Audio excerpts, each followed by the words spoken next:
Hello साथियों, क्या हालचाल। मैं राशिद आप सभी का स्वागत करता हूं आपके अपने परिवार शिक्षा एम्पायर में। कैसे हैं आप सभी, जल्दी से कमेंट करें, बताएं। उम्मीद है सब बढ़िया होंगे, मस्त होंगे, स्वस्थ होंगे, अपना और अपनों का बहुत सारा ख्याल रख रहे होंगे। तो अपनों का ख्याल जरूर रखते रहें और अपनों के साथ साथ अपने इस परिवार का भी ख्याल रखते रहें यार। जल्द से जल्द इसको बढ़ाओ, शेयर करो, सब्सक्राइब करो। मैं बीच में कहना नहीं चाहता, क्योंकि मैं नहीं चाहता कि बाद जब हम एक फ्लो में चल रहे होते हैं, पढ़ाई कर रहे होते हैं, उस समय मैं तुमसे ये कहूँ कि जाओ शेयर करो, सब्सक्राइब करो। उस समय कहना भी उचित नहीं होता है, ठीक है। और तुमने नोटिस भी किया होगा कई क्लासों में मैं ये सब कहता भी नहीं हूँ। क्यों? क्योंकि मैं खुद नहीं चाहता कि बात डिस्टर्बेंस हो बीच में। जब पढ़ाई कर रहे हैं तो हम पढ़ाई ही करते रहें। तो इसलिए मैं शुरू में कहता हूं और फिर बाद में लास्ट में कहता हूं, जिससे कि तुम्हें बीच में डिस्टर्ब नहीं हो सके। तो इतने मैं शुरू करता हूं, जल्द से जल्द अभी तक तुम सब्सक्राइब करो और करवाओ दोस्तों से। और यदि आप अभी हमारे चैनल पे आज नए हैं तो आप इस चैनल को सब्सक्राइब करें, बेल आइकन को भी जरूर दबा लें और लाइक शेयर सब्सक्राइब भी करते रहें जल्द से जल्द। और अपने परिवार को बढ़ाओ, अपने और दोस्तों को भी बुलाओ।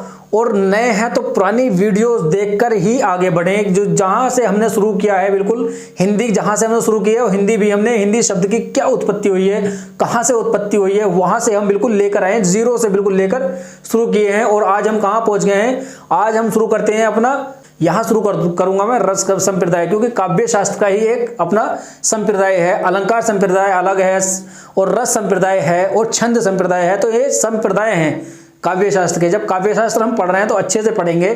जनश्रुति के अनुसार रस संप्रदाय के जो निरूपणकर्ता माने गए हैं वो नंदिकेश्वर को माने गए हैं, नंदिकेश्वर माने गए हैं। जनश्रुति क्या है? जनश्रुति मतलब एक दूसरे से सुनी सुनाई बातें। मैंने कुछ कहा, तुमने सुना, तुमने कुछ कहा, उन्होंने सुना। मतलब एक दूसरे से जो सुनी सुनाई बातें होती हैं, सिर्फ कहीं लिखा जुखा उसका नहीं होता है, सिर्फ हमारी सुनी सुनाई बातें होती हैं, उसको कहते हैं जनश्रुति। और जनश्रुति के अनुसार जो इस संप्रदाय के, जो जनश्रुति के अनुसार जो रस संप्रदाय के जो निरूपणकर्ता माने गए हैं वो नंदिकेश्वर को माने गए, नंदिकेश्वर माने गए हैं, ठीक है।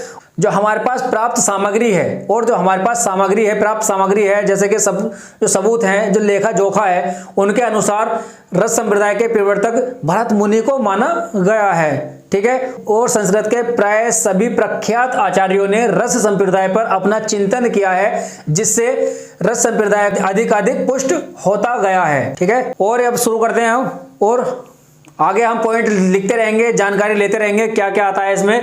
तो इसमें सबसे पहला जो पॉइंट आया था संस्कृत काव्य शास्त्र का,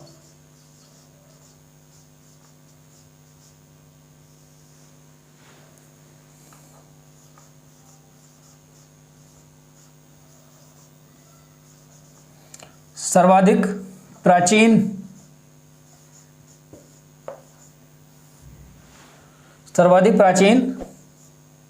संप्रदाय है, ठीक है। नोट करते रहो हाथ। और दूसरा देखें तो जनश्रुति के अनुसार, जनश्रुति के अनुसार निरूपणकर्ता,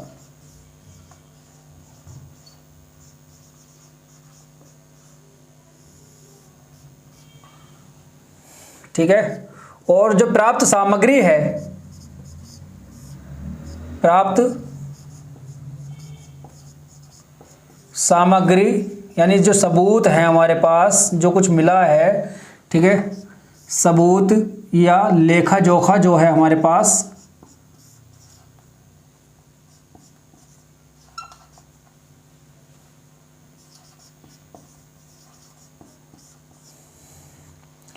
के अनुसार कौन कौन है देखें। तो जनश्रुति के अनुसार जो है कौन है? नंदिकेश्वर। कौन?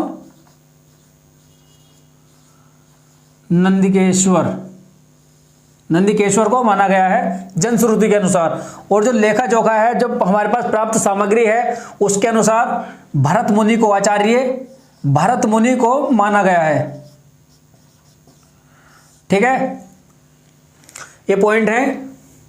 शुरू में जो मैंने तुम्हें थोड़ी सी बातें बताई थी वो इसलिए बताई थी कि हमारे बीच में थोड़ी कनेक्टिविटी बन सके हमारे बीच में, या यूँ कहो कि जो ये चैप्टर हम पढ़ने वाले हैं इसके बीच में हमारी इस चैप्टर की और तुम्हारी कनेक्टिविटी बन सके। ठीक है, तो जो पॉइंट आने हैं वो पॉइंट इन्हीं में से पूछा जाता है, बस पूछे तो ये जाते हैं। इतना सारा जो मैंने तुम्हें बताया था कनेक्टिविटी बनाने के लिए बताया था। ठीक है, इंटरेक्शन एक दूसरे से हो सके और थोड़ी सी जानकारी भी हमें मिल जाए कि क्या है रस संप्रदाय है क्या जो हम पढ़ना चाहते हैं और कहाँ से वो आया है। ठीक है, तो सब हमारे पास होना चाहिए।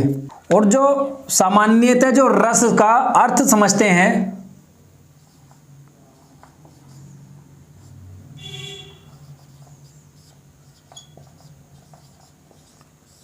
रस का अर्थ क्या होता है? सामान्यतः जो रस का अर्थ समझा जाता है वो पदार्थ आदि के रस से, जैसे कि नींबू का रस, मौसमी का रस, इस तरह से रस का अर्थ समझा जाता है जूस। ठीक है, और लेकिन जो काव्य शास्त्र में हम पढ़ते हैं, काव्य में रस का जो अर्थ आता है वो काव्यानंद होता है। क्या? काव्यानंद। मतलब जो भी हम काव्य को पढ़ते हैं, काव्य को पढ़ने से और देखने से, लिखने से जो हमें आनंद प्राप्त होता है उसको काव्यानंद कहते हैं। काव्य के पढ़ने, लिखने, देखने से जो हमें आनंद प्राप्त होता है वो काव्य आनंद होता है और काव्य आनंद को ही रस बोलते हैं। ठीक है, याद रहेगा ये चीज, सब लिखते रहो जो मैं बोल रहा हूं। ठीक है, काव्य आनंद,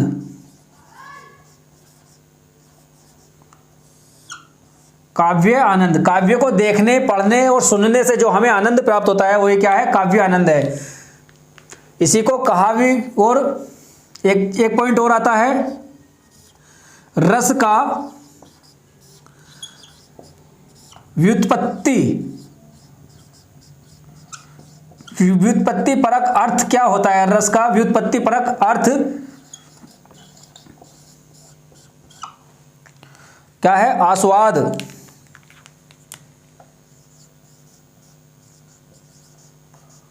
आस्वाद मतलब टेस्ट जो होता है, टेस्ट सुना है ना, इंग्लिश में टेस्ट बोलते रहते हो, आस्वाद वो होता है। ठीक है, और आस्वाद, जैसे कि आस्वाद इसमें है, उसको ये वाला आ मत समझ लेना। ये अगर छोटा आ तुमने समझ लिया, छोटा आ यानी लघु जो स्वर आता है हमारा, लघु स्वर में आ जो होता है वो अगर तुमने समझ लिया तो इसका उल्टा हो जाएगा, स्वाद का उल्टा हो जाएगा। लेकिन यहां जो दीर्घ आ लगा है, दीर्घ वाला स्वर जो लगा है हमारा, आस्वाद, ये है, बड़ा बड़ा लिख रहा हूं मैं। ठीक है, ये वाला है, यहां जो आ लगा हुआ है ये है।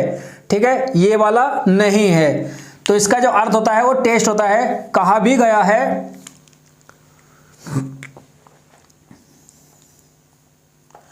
रस्यते आस्वाद्यते इति रसः। ठीक है, ये भी पूछ लिया जाता है कभी कभी कि रस की डेफिनेशन क्या, मतलब रस का सूत्र क्या है। ठीक है, रस्यते आस्वाद्यते इति रसः। और भरत मुनि के अनुसार क्या बताया गया है? भरत मुनि के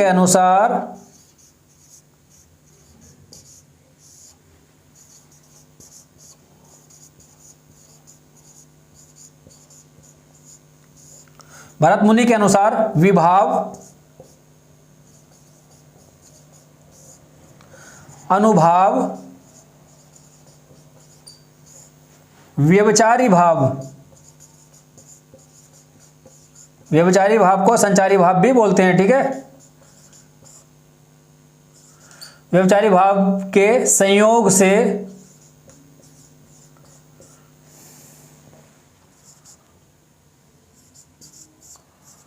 रस की निष्पत्ति होती है।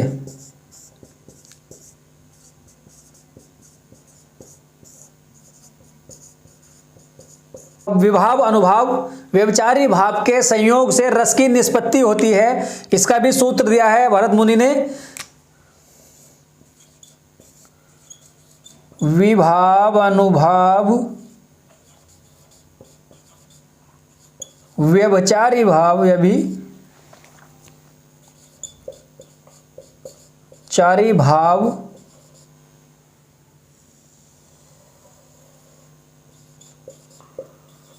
संयोगाद्रस निष्पत्ति। ठीक है, ये सूत्र दिया है विभाव अनुभाव व्यभिचारी भाव संयोगाद्रस निष्पत्ति, यानी कि विभाव अनुभाव और व्यभिचारी भाव के संयोग से ही रस की निष्पत्ति होती है।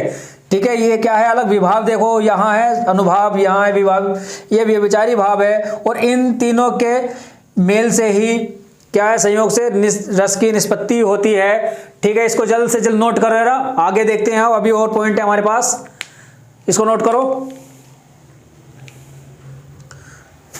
नोट कर लिया, मिटा दूं? ठीक है,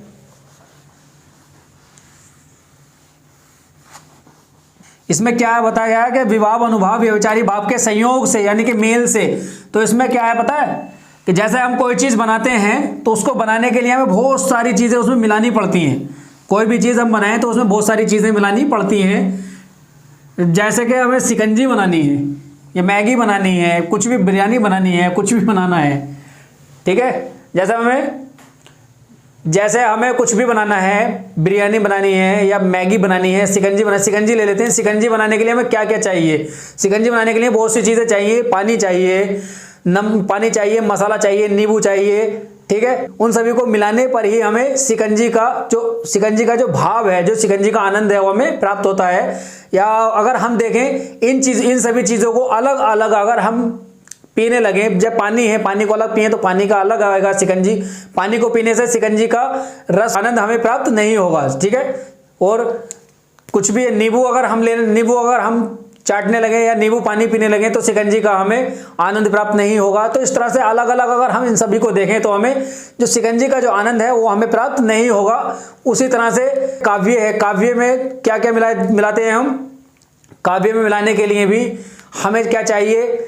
हमें भाव चाहिए, भाव में विभाव अनुभाव व्यभिचारी भाव, और इन सभी के मेल से ही हमें रस का आनंद आता है, रस की निष्पत्ति होती है। तो यहाँ यही कहा गया है। और अब एक चीज बात और आती है इसमें कि कोई भी चीज अगर हम बना रहे हैं तो उसको बनाने का उद्देश्य क्या है? जैसे हम शिकंजी बना रहे थे, मैगी बना रहे थे, तो उनका उद्देश्य क्या है? शिकंजी बनाने का उद्देश्य क्या है? ठीक है, शिकंजी बनाने का क्या उद्देश्य है? आनंद प्राप्त करना।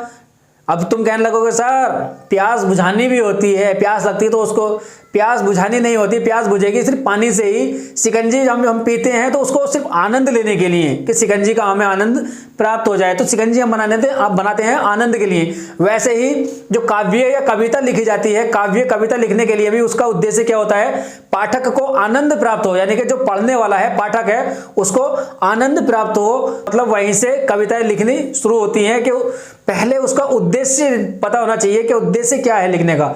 यानी कि कवि लिखे क्यों, या हम शिकंजी बनाए क्यों, कवि कविता लिखे क्यों। तो इसमें है, देखो पहले इसका उद्देश्य क्या है? उद्देश्य मतलब कवि क्यों लिखे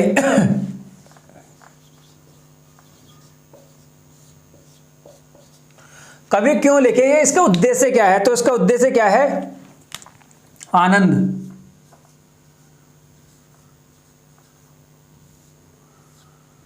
ठीक है, इसका उद्देश्य क्या है? आनंद। एक शिकंजी हम बना रहे हैं तो शिकंजी बनाने का उद्देश्य क्या है? उसका भी आनंद ही है। ठीक है, तो अब ये एक चीज और आती है, काव्य को पढ़ने से या कविता को पढ़ने से पाठक को जो आनंद प्राप्त होता है, आनंद या रस प्राप्त होता है, उसी को कहते हैं रस अनुभूति। क्या? रस अनुभूति। अब रस अनुभूति क्या है? जब हमें किसी भी चीज की अनुभूति होती है या रस की यहाँ अनुभूति हो रही है, हमें महसूस हो रहा है, तो उसको अनुभूति कहते हैं। जब रस अनुभूति हो रहा है तो रस अनुभूति बोलते हैं इसको। और ये क्या है, इसी को समझाने के लिए भरत मुनि आते हैं, वो कहते हैं विभाव अनुभाव व्यभिचारी भाव संयोगाद्रस निष्पत्ति। क्या? विभाव अनुभाव संचारी भाव संयोगाद्रस निष्पत्ति, तो ये कहते हैं। ठीक है, और जो कविता हम लिख रहे हैं जो काव्य लिखा जा रहा है उसको, यह जो शिकंजी हम बना रहे हैं, शिकंजी से उदाहरण लेते हैं हम, शिकंजी जो हम बना रहे हैं वो यूं ही तो बन नहीं जाती है, उसको बनाने के लिए भी एक अच्छा कारीगर होना चाहिए। कारीगर मतलब जो बहुत अच्छी बनाने वाला होता है, अच्छा कारीगर होना चाहिए जिसे पता हो कि कितने पानी में कितनी चीनी डालनी है, कितना नींबू डालना है, कितना मसाला डालना है, उसको ये पता होना चाहिए कि कितना कितना डालने से हमारी जो शिकंजी है उसका आनंद बहुत अच्छा होगा या उसमें अच्छा टेस्ट उसका होगा। तो अच्छी शिकंजी बनाने के लिए जैसे अच्छे कारीगर की जरूरत होती है, वैसे ही यहाँ जो हम काव्य शास्त्र की बात कर रहे हैं तो काव्य अच्छी कविता या अच्छा काव्य लिखने के लिए भी एक अच्छे कवि की जरूरत होती है। अच्छा कवि कौन होगा? तो अच्छा कवि जिसको पता होगा कि विभाव कितना, उसमें विभाव डालें, कितना अनुभाव, ठीक है, और उसमें व्यभिचारी भाव,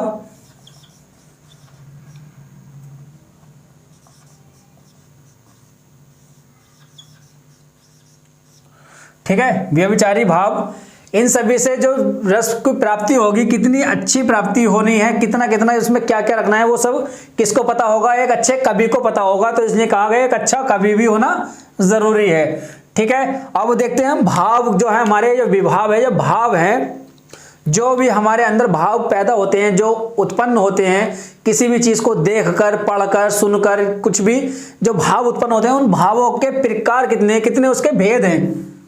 भावों के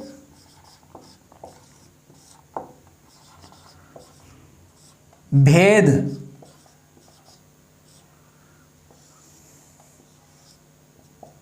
भावों के भेद, पहला विभाव, दूसरा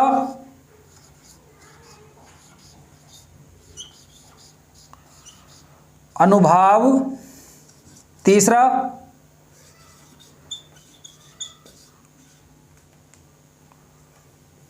संचारी, तो संचारी भाव,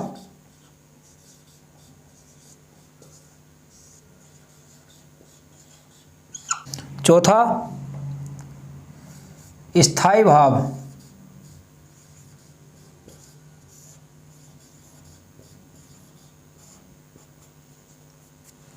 ठीक है। विभाव, अनुभाव, संचारी भाव, चार भेद होते हैं इसके, किसके? भाव के। और एक चीज और, जो ये स्थायी भाव है, अब तुम्हारे दिमाग में एक चीज आ रही होगी, एक क्वेश्चन निकल कर आ रहा होगा कि जो भरत मुनि ने, आचार्य भरत मुनि ने जो सूत्र दिया है उसमें स्थायी भाव तो कहीं देखने को मिला नहीं क्या? तो क्या स्थायी भाव को भरत मुनि ने माना नहीं है, उसको नहीं माना है क्या? तो ये जो तुम्हारे दिमाग में क्वेश्चन आ रहा है, इसका मैं बता दूं कि जो स्थायी भाव है, जो स्थायी भाव है, ये भरत मुनि कहते हैं कि ये मनुष्य के अंदर, मनुष्य के हृदय में छिपे होते हैं, ये पहले से ही होते हैं, ये जन्मजात होते हैं। जैसे एक बीज तुम खेत में बो रहे हो, तो क्या उसके अंदर जो बीज से पौधा बनने का, बीज से पौधा बनने का जो गुण है वो उसके अंदर पहले से होता है, जन्मजात होता है, या फिर उसको अलग से उसमें ये गुण डाला जाता है, पानी, खाद या मिट्टी के सहायता से, इन तीनों के मेल से इसमें पौधा होने का गुण अलग से डाला जाता है, या उसके अंदर ही होता है? तो क्या कहोगे तुम कि सर उसके अंदर से ही होता है, उसमें ये गुण पहले से है, उसमें ये गुण जन्मजात है। सिर्फ उसको जो पानी दे रहे हैं हम, मिट्टी में लगा रहे हैं या खाद दे रहे हैं, उसको, इस गुण को इन सभी के संयोग से गति प्रदान की जाती है, जिससे वो अधिक विकसित हो जाता है बस, लेकिन गुण उसके अंदर पहले से है, अलग से नहीं डाला जाता। वैसे ही भरत मुनि कहते हैं कि जैसे एक बीज में पौधा बनने का गुण पहले से होता है, और मनुष्य के हृदय में भी स्थायी भाव हमारे पहले से ही दबे होते हैं, बस विभाव, अनुभाव और संचारी भाव से इन भावों को, स्थायी भाव को स्पीड मिलती है या गति प्रदान होती है। तो इसलिए सूत्र में नहीं बताया गया, लेकिन माना जरूर है, माना जरूर है। ध्यान रखना, भरत मुनि ने चार भाव माने हैं, स्थायी भाव को भी माना है, ठीक है। सूत्र के अनुसार चलकर देख करके मत कर देना कि स्थायी भाव को भरत मुनि ने नहीं माना है। तो इसमें क्या क्या है देखते हैं। जो विभाव है, विभाव क्या है? हमारे स्थायी भावों को जागृत करने का कारक है। जो स्थायी भाव हैं उनको स्थायी भावों को जागृत करने का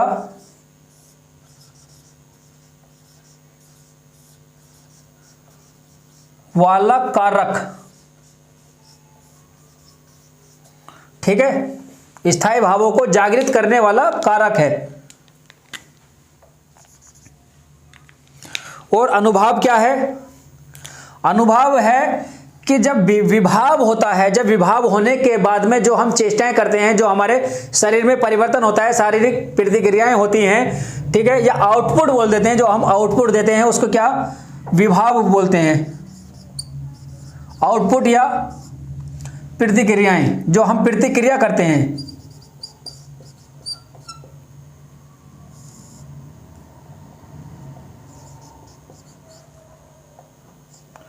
ठीक है, प्रतिक्रियाएं। और संचारी भाव है, संचारी भाव कुछ देर के लिए आते हैं और शांत हो जाते हैं।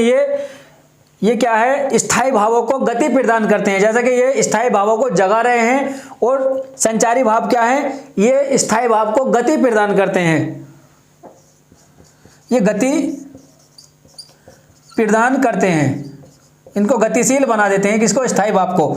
और स्थायी भाव क्या है? ये स्थायी होते हैं, स्थायी सीमा तक जब भाव हमारे पहुंच जाते हैं वहां ये होते हैं, ठीक है, स्थायी भाव। भावों की स्थायी स्थिति,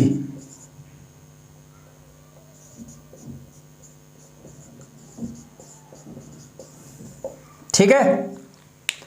अब इन्हें एक एक करके देखते हैं। जो विभाव है ना, विभाव भी हमारे दो प्रकार का होता है। दो प्रकार कौन सा होता है? आलंबन और उद्दीपन। यही समझा दूं।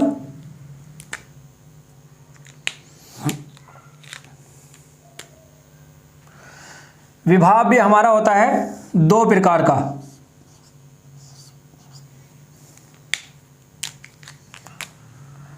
एक होता है आलंबन,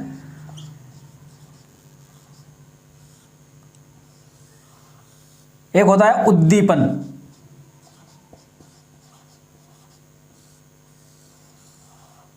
आलंबन क्या होता है? आलंबन होता है कि वह चीज जिस पर सब कुछ टिका हो, जिस पर सब कुछ टिका हो। जैसे छत है, छत कहां? पिलरों पर, दीवार पर टिकी हुई है, तो पिलर क्या है इसमें? तो इसमें पिलर हो गया हमारा आलंबन, पिलर हो गया हमारा आलंबन।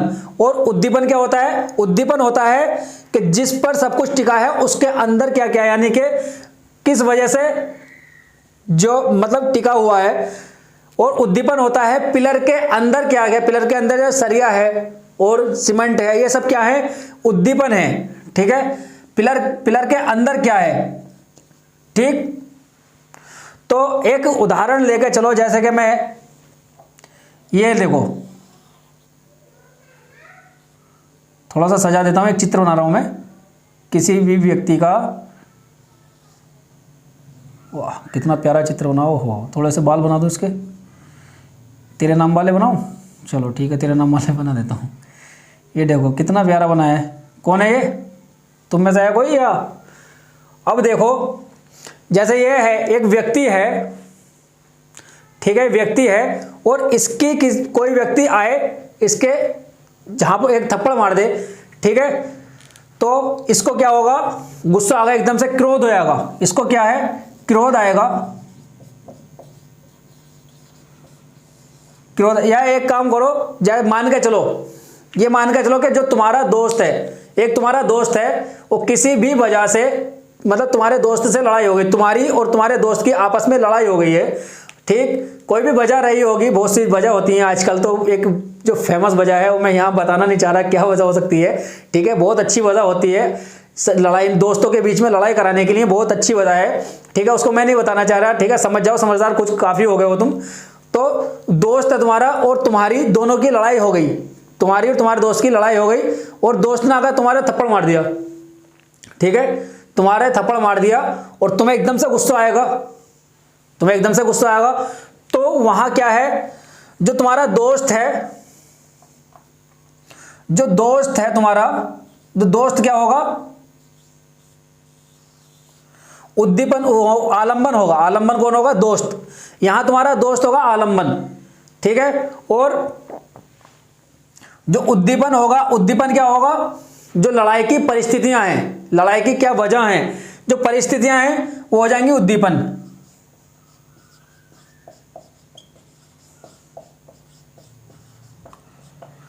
लड़ाई की परिस्थितियां हो जाएंगी उद्दीपन, ठीक है। अब आलंबन हो गया तुम्हारा दोस्त और उद्दीपन हो गया तुम्हारी लड़ाई की परिस्थितियां, ठीक। उसके बाद आता हमारा अनुभाव। अनुभाव भी 4 प्रकार का होता है, कायिक, वाचिक,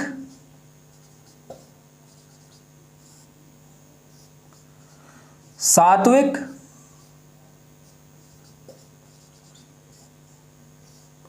आहार्य।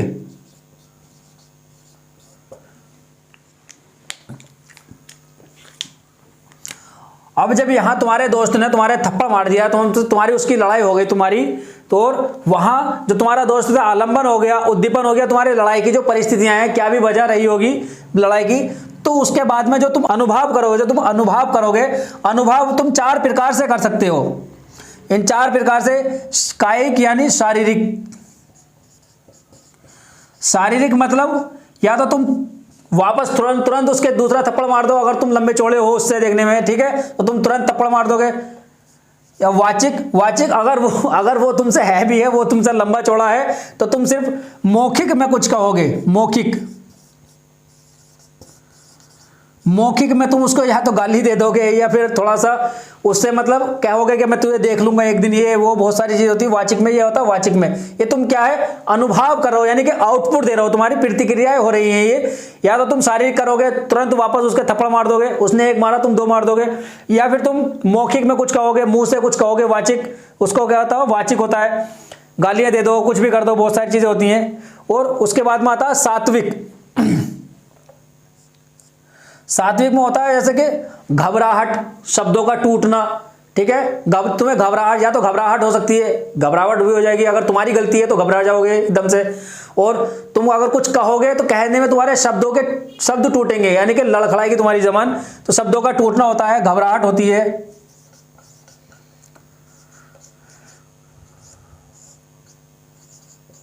शब्दों का टूटना, ठीक है। और आहार्य होता है वेशभूषा, ठीक है।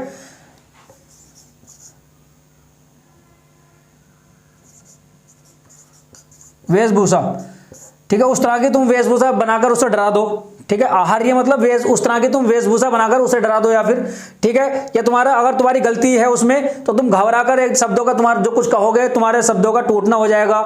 मौखिक तुम वाचिक कुछ कहोगे, या शारीरिक तुम एकदम से वापस उसका थप्पड़ मार सकते हो। तो क्या है, ये सब अनुभव है, ये क्या है, सब अनुभव है, ये आउटपुट तुम दे रहे हो, प्रतिक्रिया तुम कर रहे हो। उसके बाद आता है हमारा संचारी भाव। क्या आता है, संचारी भाव।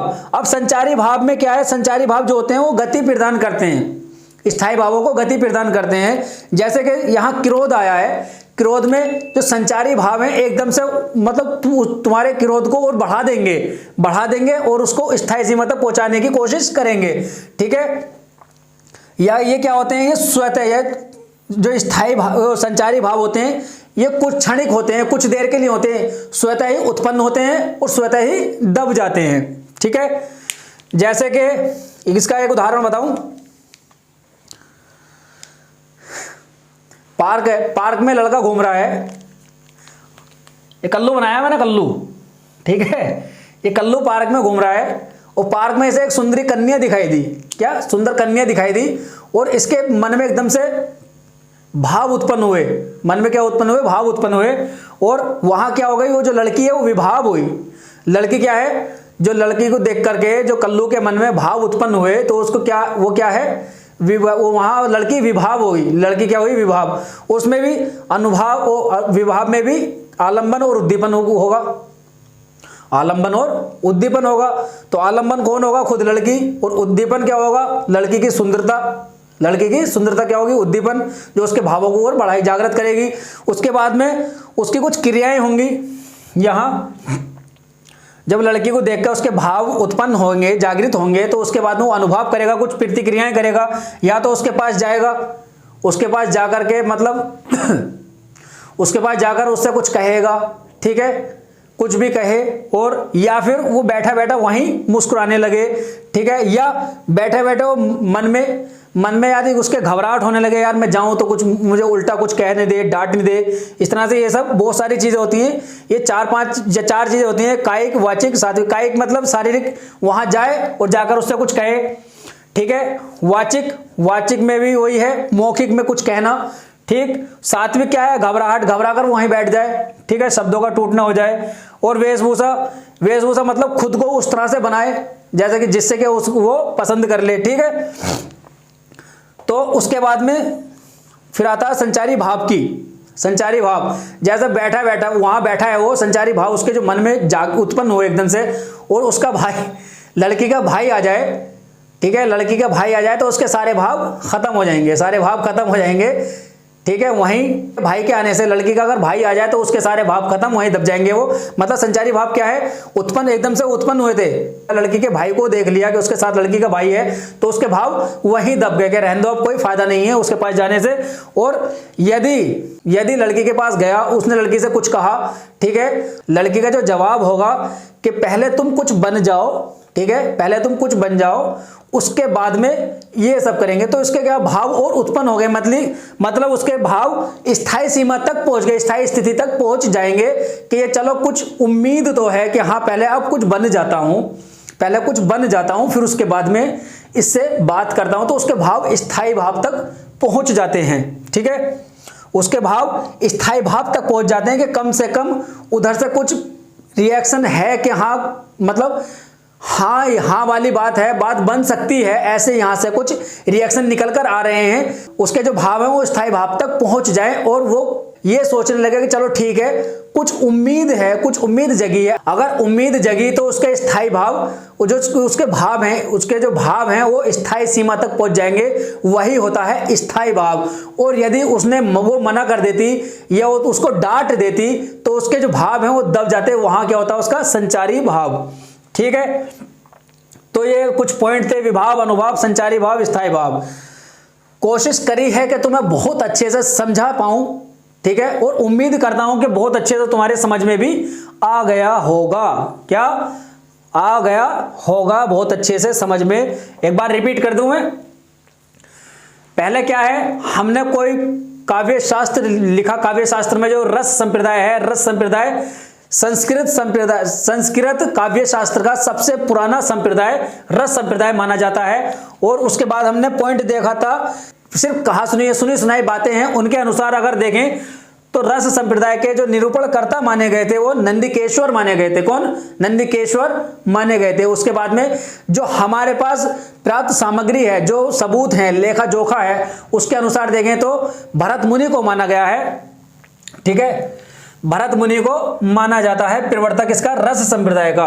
उसके बाद में कुछ एग्जांपल देखे थे हमने, काव्य कैसे बनता है, शिकंजी वगैरह का जो एग्जांपल देखा था। उसके बाद फिर उसमें हमने देखा था काव्य का उद्देश्य क्या है।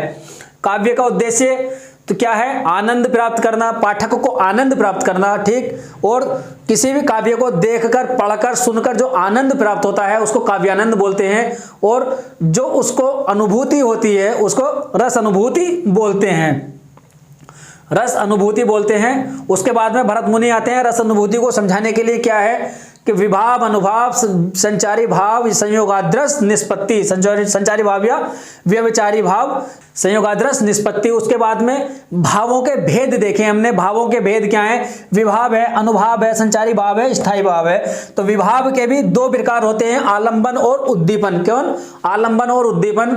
तुम्हारी और दोस्त की लड़ाई हुई थी, उसमें दोस्त क्या है? विभाव है। और विभाव में भी आलंबन कौन होगा? तुम्हारा दोस्त होगा। और उद्दीपन कौन होगा? उद्दीपन होगा तुम्हारे दोस्त के बीच में जो तुम्हारी लड़ाई है, लड़ाई की परिस्थिति क्या रही है, क्या वजह रही है। उसके बाद, ठीक है, उसके बाद आता हमारा अनुभाव। अनुभाव क्या है? ये प्रतिक्रियाएं हम जो विभाव, जो हम पे जो विभाव होगा, जो हमारा विभाव होगा, उसके विभाव की जो हम अनुभव करेंगे, जो प्रतिक्रियाएं हम देंगे, उसमें क्या 4 पॉइंट आते हैं। हम या तो कायिक यानी शारीरिक प्रतिक्रिया करेंगे, या फिर वाचिक प्रतिक्रिया करेंगे, सात्विक करेंगे, या आहार्य करेंगे। कायिक में क्या होता है? जैसे तुम्हारे दोस्त ने तुम्हारे थप्पड़ मारा, तुम वापस से तुरंत उसके थप्पड़ मार दो तो क्या होगा? वो शारीरिक होगा। और वाचिक तुम सिर्फ गालियां दे दो या उसको मुंह से मौखिक कुछ कह दो तो क्या होगा, वाचिक होगा। सात्विक में उस लड़ाई के बाद में तुम घबरा जाओ और तुम जो कुछ कहो तो तुम्हारे शब्दों का टूटना हो उसमें। और आहार्य मतलब आपको कुछ उस तरह से वेशभूषा तुम अपनी बना लो जिससे सामने वाला डर जाए, ठीक है। उसके बाद आता है संचारी भाव। अब संचारी भाव ये खुद स्वतः उत्पन्न होते हैं और स्वतः ही नष्ट हो जाते हैं, ये क्षणिक होते हैं। उसके बाद में आता है स्थायी भाव। यदि संचारी भाव के सहारे से तुम्हारे भाव स्थायी सीमा तक पहुंच जाते हैं तो वहां स्थायी भाव होता है। अब स्थायी भाव भी कितने होते हैं? स्थायी भाव भी 8 प्रकार के होते हैं। 8 प्रकार का माना है किसने? भरत मुनि ने। और उसके बाद में एक और जुड़ा, शांत रस जुड़ा, उसका भी कितना हो गया? 9। उसके बाद में 2 और जुड़े तो कितने हो गए? 11। स्थायी भाव, कुल स्थायी भावों की संख्या कितनी? 11। लेकिन अगर पूछा जाए तुमसे, सवाल में आए कि भरत मुनि, आचार्य भरत मुनि के अनुसार स्थायी भाव या रस कितने हैं, तो कितने होंगे? 8 होंगे, ठीक है, भरत मुनि के अनुसार। और कुल पूछे तो 11 हो जाएंगे। तो आज हमारी क्लास हम यहीं छोड़ते हैं इसको। आज अपना सेशन यहीं तक रखते हैं। बाकी हम कल देखेंगे इसके स्थायी भाव कौन कौन से हैं, उनको अलग अलग पढ़ेंगे, उनके एग्जाम्पल देखेंगे। तो तब तक के लिए अब पढ़ाई करते रहें, मेहनत करते रहें, हंस रहे मुस्कुराते रहें। अपना और अपनों का बहुत सारा ख्याल रखें। और क्लास देखने के लिए धन्यवाद। और जो कैसी क्लास लगी है, क्लास हमारी कैसी लगी, पढ़ाने का तरीका कैसा है, वो सब कमेंट करके बताएं। और लाइक शेयर सब्सक्राइब जरूर करें और घंटी जरूर दबा दें जिससे कि हमारी सारी क्लासेस की नोटिफिकेशन आप तक पहुंचती रहे। और यदि क्लास में नए जुड़े हैं, आज अगर नए जुड़े हैं तो जितना भी पीछे हम पढ़ा चुके हैं शुरू से देखते हुए आए, बहुत अच्छे से एक्सप्लेन किया गया है। बिल्कुल जीरो से लिया है।